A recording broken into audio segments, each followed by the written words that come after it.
আসসালামু আলাইকুম প্রিয় ভাই বোনেরা, কেমন আছেন সবাই? আজকে নতুন একটি ভিডিও নিয়ে হাজির হলাম। দেখতে পাচ্ছেন আমি এটা কি মাছ রান্না করছি, কেঁচকি মাছ রান্না করছি।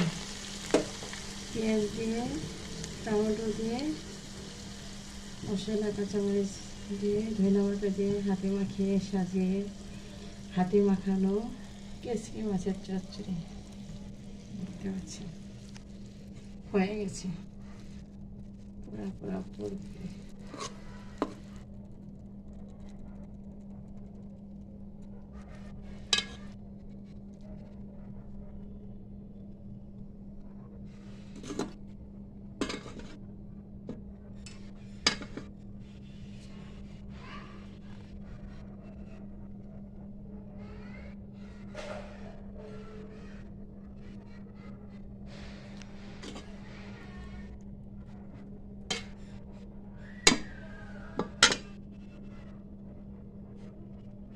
প্রিয় বন্ধুরা,